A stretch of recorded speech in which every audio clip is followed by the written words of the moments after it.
शांति। आज 7 फरवरी 2017। मीठे प्यारे बाबा ने जो हम बच्चों को ज्ञान दिया है, उस ज्ञान से एक विचित्र प्रकार का रूहानी नशा हमें चढ़ता है। और बाबा कहते जितना जितना ज्ञान को घोटते जाते हैं उतना उतना नशा भी चढ़ता जाता है।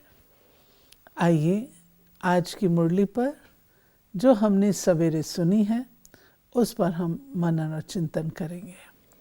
बाबा बोले, मीठे बच्चे सदा इसी नशे में रहो कि ज्ञान सागर बाप ने ज्ञान देकर हमें स्वदर्शन चक्रधारी त्रिकालदर्शी बनाया है। हम हैं ब्रह्मा वंशी ब्राह्मण। यानी दुनिया में जीवन को उमंग और उत्साह में रखने के लिए नशा बहुत आवश्यक है। संसारिक नशे लौकिक हैं और अल्पकालिक हैं। हम अलौकिक जीवन वाले ब्राह्मण हैं, तो हमारा नशा भी अलौकिक है और सदाकालीन है। फिर भी नशा भूल ना जाए, तो बाबा बीच में हमें स्मृति दिलाते रहते हैं, क्योंकि ये रावण राज्य है, इसके बीच में हम राम राज्य को स्थापन करने और वहाँ जाने का पुरुषार्थ कर रहे हैं। तो बाबा ने बताया है कि जो विष्णु जी को अलंकार दिए गए हैं वो वास्तव में ब्राह्मणों के हैं। और अलंकार क्या है? सुदर्शन चक्रधारी। आपने देखा होगा विष्णु जी के हाथ में एक सुदर्शन चक्र दिखाया जाता है, और वही सुदर्शन चक्र कृष्ण जी के हाथ में भी दिखाया जाता है, उनको गीता का भगवान मानते हुए। वास्तव में विष्णु जी के जो अवतार हैं उनमें श्री कृष्ण को गिना जाता है, अर्थात विष्णु जी का ही रूप श्री कृष्ण है। परंतु ये सुदर्शन चक्र क्या चीज़ है? तो हम जो भक्ति मार्ग में देखते आए हैं वो यही समझते आए हैं कि ये परमात्मा के हाथ में एक शस्त्र था जिससे कि गले कट जाते थे। तो वास्तव में बाबा ने कहा कि ये एक ऐसा अलंकार नहीं है, ये एक दिव्य शस्त्र है जो माया के, हमारे अंदर से माया जैसे काम क्रोध लोभ मोह अहंकार है, उनको मारता है, उसको समाप्त करता है। और बाबा ने कहा इसका अर्थ देखो, स्व दर्शन चक्र, अर्थात इस सृष्टि चक्र में स्व का दर्शन वो हमें किसने कराया? बाबा कहते हैं मैंने स्वयं कराया।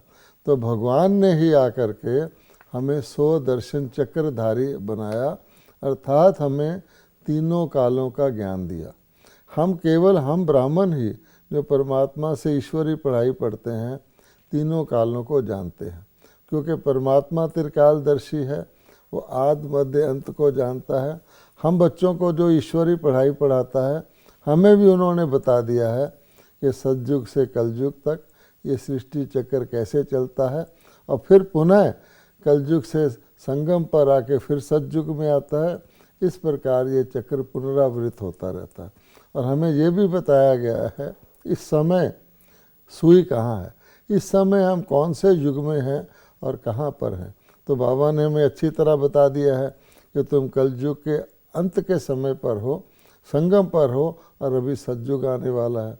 अगर दुनिया में किसी से भी पूछा जाए तुम आदि मध्य अंत को जानते हो, तो भगवान ने ये भी कह रखा है कि मनुष्य तो अपने पूर्व जन्मों और अगले जन्मों को भी नहीं जानते, अगली घड़ी को भी नहीं जानते, वो आदि मध्य अंत क्या जानेंगे। वो तो ये कह देते हैं इतिहास वो है जो अब तक बना है, लेकिन बाबा तो हमें तीनों कालों का इतिहास पहले ही बता देता है। इसलिए बाबा कहते इस नशे में रहो कि ज्ञान सागर तुमको त्रिकालदर्शी बनाता है। तो इस नशे में रहोगे तो सुदर्शन चक्र को घुमाते रहोगे तो लिमिटेड से, क्योंकि जो व्यक्ति लिमिटेड है, कई लोग इसी जन्म की सोचते हैं, आगे पीछे का उनको पता ही नहीं, तुम अनलिमिटेड में आ जाओगे और ये चक्कर घुमाते घुमाते ही तुम सारी सृष्टि के चक्कर के संस्कार अपने अंदर भर लेते हो। बाबा ने आज हमें एक और बात का नशा चढ़ाया है। बाबा कहते देखो बच्चे, ब्राह्मण बनते ही पद्मा पदम भाग्यशाली बन जाते हो। कैसे? ब्राह्मण बनना अर्थात सेकंड में जीवन मुक्ति प्राप्त करना। बाप का बच्चा बना और वर्षे का अधिकार मिला, तो जीवन मुक्ति तुम्हारा हक है। तुम पद्मा पदम भाग्यशाली हो। बाकी इस मृत्यु लोक में तो कोई सौभाग्यशाली नहीं, अकाल मृत्यु होता रहता है। तुम बच्चे तो काल पर जीत पाते हो।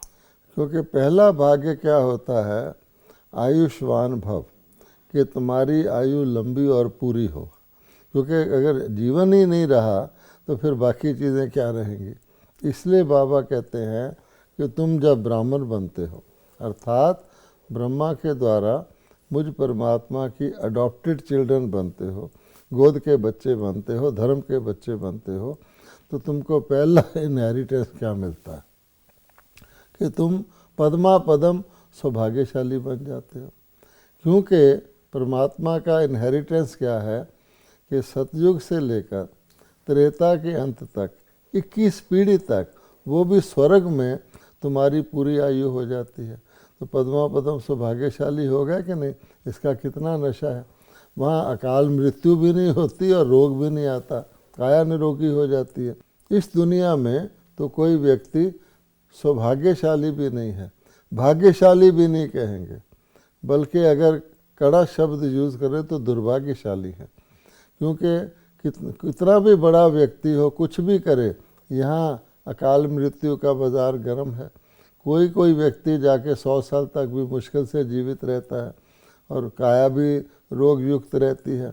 अगर व्यक्ति ठीक भी रहे, उसके घर में कुछ ना कुछ रोग शोक लगा रहता है, तो रोना पीटना लगा रहता है। इसलिए बाबा कहता है यहाँ तो दुर्भाग्यशाली हैं, भाग्यशाली भी कभी कभी बनते हैं। और वहाँ तुम पद्मा पदम सौभाग्यशाली 21 पीढ़ी के लिए बनते हो, तो तुम्हारे क्या नशा है। जैसे कोई राजा के घर पैदा हो जाए, बाबा समझाता है कैसे बनते हो। जैसे कोई राजा के घर पैदा हो जाए तो वो राजधानी का अधिकारी तो आप ही बन गया, फिर उसको लायक बनना पड़ता है राजधानी। तुम ब्रह्मा कुमारी बनते ही तुम उत्तराधिकारी हो जाते स्वर्ग के, जीवन मुक्ति के। फिर तुमको लायक बनना पड़ता है। इसलिए बाबा कहते हैं, एग्जाम्पल भी दिया है। बाबा ने मुरली की शुरुआत ही की है कॉन्ट्रास्ट से। ये कांटों का जंगल, सत्युग के फूलों का बगीचा, ये है कब्रिस्तान और वो है परिस्तान। दहली परिस्तान थी, अब कब्रिस्तान हो गई है। और बाबा कहते हैं फिर से उसी परिस्तान बनाने वाला मैं हूँ। और ये गद्दी बहुत पुरानी है, जहाँ पर आदि सनातन देवी देवताओं का राज्य था, ये उनकी गद्दी रही है। देवी देवताओं की राजधानी कोई लड़ाई से स्थापन नहीं हुई, योग बल से हुई थी। और तुम आए हो राजयोग बल सीखने के लिए।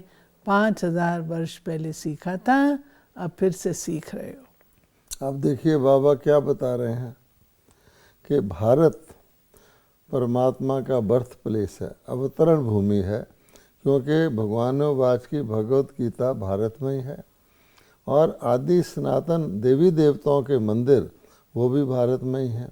और भारतवासी ही स्वर्ग के नाम से बहुत खुश होते हैं। स्वर्गवासी कोई भी शरीर छोड़ता है, खुशी में कह देते हैं स्वर्गवास हुआ। उनके अंदर स्वर्गवासी होने का बहुत गहरा संस्कार है। फिर बाबा ये बता रहे हैं कि ये दिल्ली, जिसको आज दिल्ली कहते हैं, ये अविनाशी राजधानी है। बाकी दुनिया की जितनी भी राजधानियां हैं वो विनाशी हैं, बाद में आई हैं, फिर समाप्त हो जाती हैं। फिर कल्प के अनुसार जब उनका धरती से सागर से धरती निकलती है तो राजधानियां बनती हैं। तो बाबा कहते हैं सबसे पहले ये बहुत पुरानी गद्दी है। ये गद्दी किसकी है? ये गद्दी श्री लक्ष्मी श्री नारायण की है, देवी देवताओं की है। उसके बाद श्री राम श्री सीता की गद्दी है। 2 ताजधारी देवी देवताओं की गद्दी है, यानी संपूर्ण निर्विकारी देवी देवताओं की गद्दी है। उसके बाद जब द्वापर में वाम मार्ग शुरू हुआ, देवता पुण्य क्षीण हो गए, तो 1 ताजधारी राजाओं की गद्दी है, राजा विक्रमादित्य इत्यादि इत्यादि, यानी हिंदू राजा हुए। उसके बाद बाबा कहते हैं इसी गद्दी पर फिर मुस्लिम राजा हुए, मुगलिया खानदान चला, उसके बाद क्रिश्चियनों ने भी भारत में राज किया। अब प्रजा का प्रजा पर राज है। तो आज की ये जो है गद्दी, ये देवी देवताओं की गद्दी है, इसमें सारा इतिहास विश्व का आ जाता है। फिर बाबा ने कहा देखो जब तुम पूज्य होते हो तो और बात है, जब पुजारी बनते हो तो तुम मेरी ग्लानि करनी शुरू कर देते हो, मुझे सर्वव्यापी कह देते हो, और इतना अंधकारमय हो जाता है जो तुम्हें कुछ समझ में ही नहीं आता कि तुम करते क्या हो। बाबा कहते हैं स्वर्ग जो मैंने बनाया उसको भी तुमने नरक बना दिया। और अब मैं फिर से आता हूँ, रावण राज जो मुर्दाबाद होने वाला है, राम राज जिंदाबाद होता है, मैं आकर के राम राज्य की स्थापना करता हूँ। हाँ, तुम्हारा सुधार करता हूँ। क्योंकि बाबा ने कहा कि देवी देवताओं ने राज कैसे लिया, कोई लड़ाई से तो लिया नहीं। तो बाबा कहते हैं मैंने ही आकर के, मेरा बाबा कहते हैं भगवान का जो मुख्य कर्तव्य है वो 2 शब्दों में पतित पावन है, पतितों को पावन करने वाला। पतित आत्माएं दुखी होती हैं, वो राजपाट खो देती हैं, पवित्रता खो देती हैं, और पावन आत्माओं को सब कुछ वापस मिल जाता है। तो बाबा कहते हैं मैं ज्ञान और योग बल से तुमको वर्तमान समय फिर बैगर टू प्रिंस कहो, मुर्दाबाद से जिंदाबाद कहो, मृत्यु लोक से अमर लोक कहो, कांटों के जंगल से फूलों, कुछ भी कहो, वो परिवर्तन मैं अब करवा रहा हूँ। ये जो बाबा ने कहा कि जब तुम पुजारी बनते हो तो मेरी ग्लानि करते हो। अपनी तरफ से हम बड़ाई करते हैं, यानी जैसे होता है ना कि सार को न जानने के कारण विस्तार में चले जाते हैं। तो बाबा कहता है कि मैं हूँ बिंदु, और मेरा वो सिंधु रूप बना देते हैं। किसी भी चीज़ को जब फैलावट करते हैं तो असल उसमें गुम हो जाता है। तो ये सोचते हुए कि परमात्मा बहुत बड़ा है, ऊंचे से ऊंचा है, सर्वशक्तिवान का अर्थ ले लेते वो सब कुछ कर सकता है, सर्वशक्ति के वान का अर्थ लेते सब कुछ कर सकता है। फिर हम कहते हैं उसके हुक्म के बगैर पता भी नहीं हिलता। फिर वो कहाँ है, तो बड़ा करते करते उसको सब जगह कह दिया। पहले कहा परमात्मा परम पिता परलोक निवासी है, फिर कहा आत्मा ही परमात्मा है, फिर कहा क्यों मनुष्य की आत्मा, क्यों पशु योनियों में भी तो जान है, प्राणी है, वो भी परमात्मा के रूप हैं। फिर बोला नहीं, धन्य भगत ने तो पत्थर में भगवान के दर्शन किए थे, मोजिस ने भी झाड़ी में लाइट देखी थी, तो इसलिए उन्होंने कहा सब जगह भगवान ही भगवान है। अपनी तरफ से महिमा की है, लेकिन जैसे किसी की उल्टी महिमा कोई कर दे तो भगवान कहते हैं अब सब कुछ भगवान कर रहा है, अगर माना जाए तो पाप कर्म भी भगवान ही कर रहा होगा, ये कैसे सिद्ध होगा। परमात्मा सुखदाता है, कहने लगे दुख सुख भी भगवान ही दे रहा है। इसलिए बाबा कहते हैं अज्ञानवश मेरी महिमा की बजाय मेरी निंदा करवा दी। तो हमने इग्नोरेंस में किया ना। हाँ, तो हम निर्दोष हैं। नहीं, ऐसा होता है। आज की भी दुनिया में जो नियम है, एक लॉ का फर्स्ट प्रिंसिपल ये है, ignorance of law is no excuse. इस पर सारा आज का मानवकृत न्याय प्रणाली चलती है। अब भगवान की तो न्याय प्रणाली नेचुरल है। इनोसेंस होता है तब दोषी नहीं पाया जाता, अगर इग्नोरेंस से करता है, अज्ञान से करता है, तो दोषी पाया जाता है। कोई आदमी जब तक ज्ञान में वो विक्रम कर ही नहीं सकता, जो करेगा सो पाएगा, जैसा करेगा वैसा पाएगा। फल ये है कि भगवान को सब जगह कह दिया, फिर उसको ढूंढते भी फिर रहे हैं। फिर कहते हैं मन नहीं लगता, सब जगह हो गया तो भक्ति कैसे होगी, भगत और भगवान में फ़र्क ही नहीं रहा, तो आप ही उनको सज़ा मिल रही है ना इग्नोरेंस की।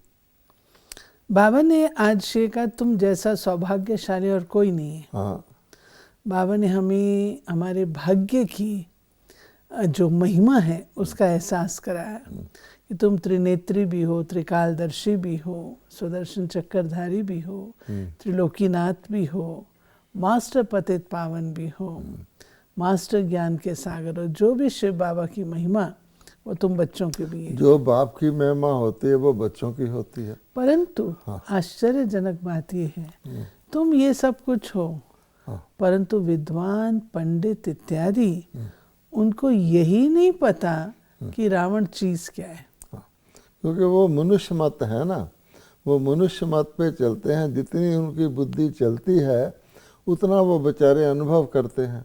इसलिए गीता में भी भगवान ने कहा है कि साधुओं का उद्धार मैं करता हूँ, वेद अध्ययन से मेरी प्राप्ति नहीं होती है, दान पुण्य से क्यों कहा है। और इसी प्रकार से झूठ कोई नहीं बोलता, उनकी लिमिटेशन है। जैसे कहते हैं ना, कुछ नेत्रहीन जो थे हाथी को देखने गए थे। अब हाथी के बारे में जो अनुभव उन्होंने किया वो सुना रहे हैं।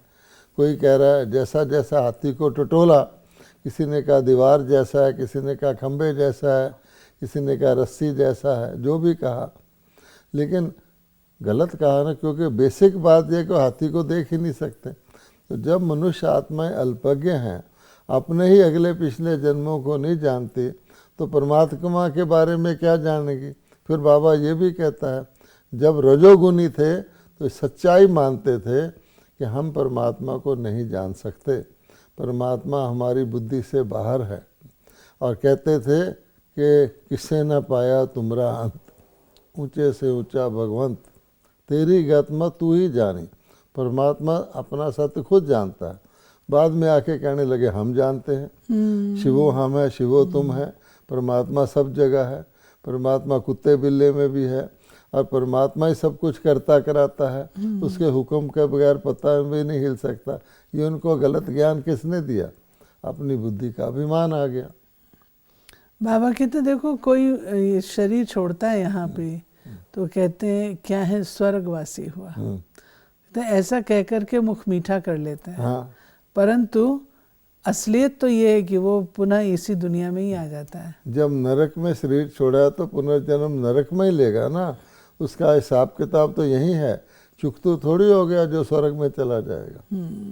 बाबा ने आज हम बच्चों से कहा है कि बच्चे, मैंने तुमको इतना कुछ बना के दिया, स्वर्ग बनाया, हीरे जवाहरों की महल थे तुम्हारे, तुमने सब क्या किया? अब तुम कौड़ी मिसल हो गए हो।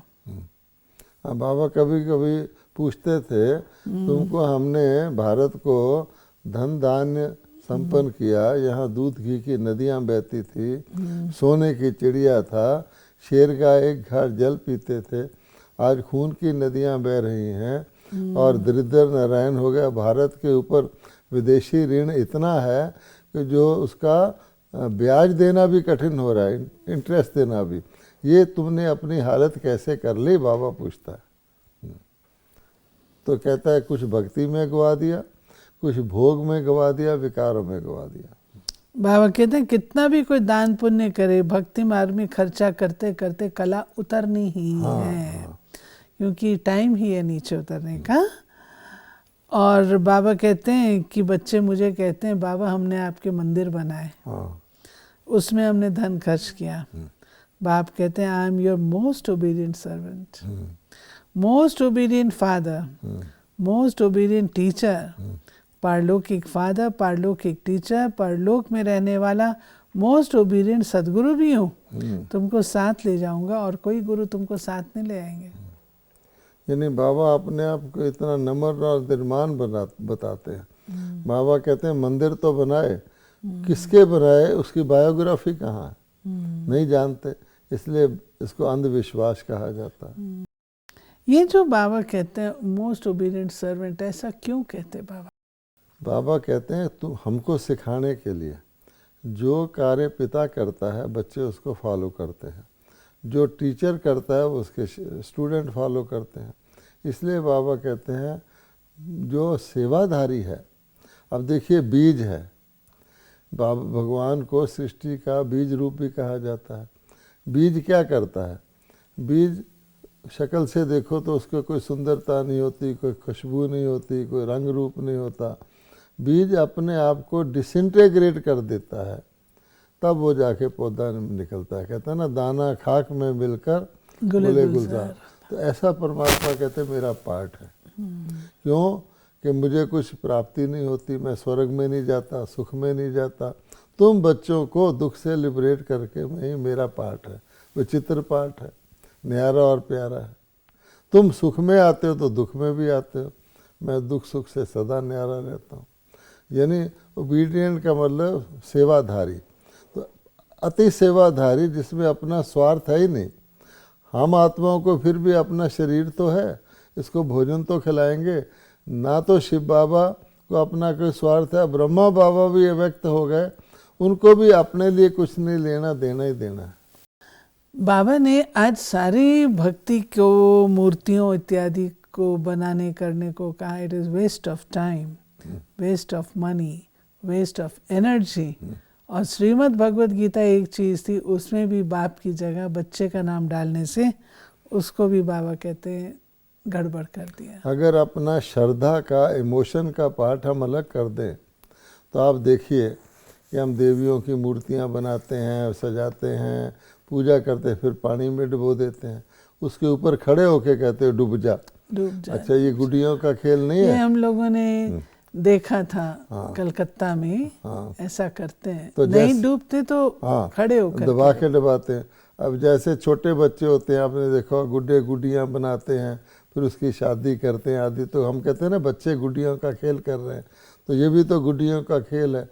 अच्छा तुमने मंदिर बनाए, सब कुछ किया, भवका दिखाया, लेकिन समय ही जब सीढ़ी उतरनी है तो नेक्स्ट सीढ़ी में आप जाओगे तो उतरोगे ही ना। भगवान कहते हैं है ही उतरती कला का समय।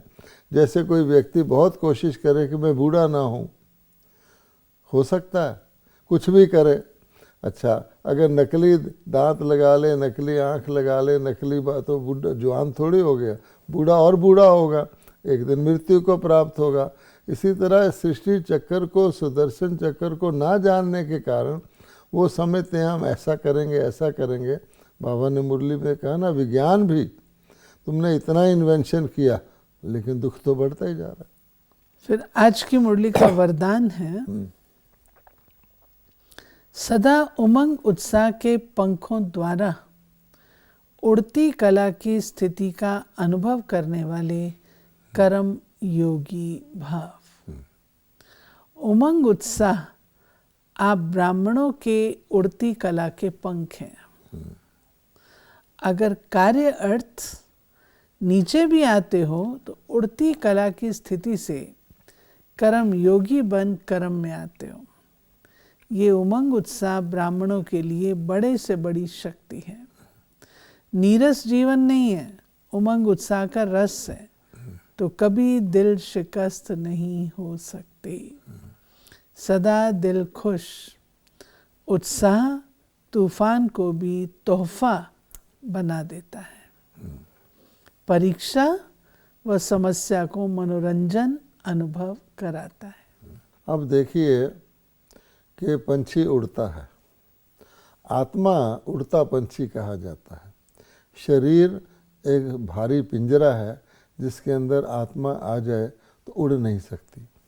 अब बाबा कहते हैं आत्मा तो उड़ती चीज़ है, आग शरीर में होते हुए भी आत्मा अगर उमंग उत्साह वाली है तो शरीर को भी लेकर के वो उमंग और उत्साह के कार्य करेगी, खुशी धारण करेगी, खुशी को बांटेगी।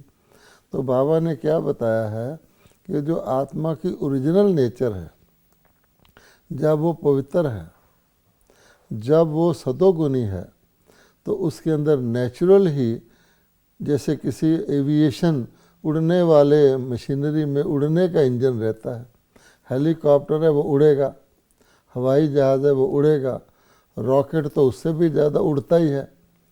लेकिन बाबा कहता है मोटर कार बना लो बहुत तेज़ स्पीड वाली भी, वो उड़ नहीं सकती, कि उसमें इंजन ही ऐसा है कि वो तेज़ धरती पर ही चलेगी, उसका जो है वर्टिकल नहीं है, हॉरिजेंटल है इंजन।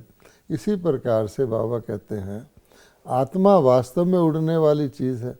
एक शरीर छोड़कर दूसरा धारण करती कितना टाइम लगता है।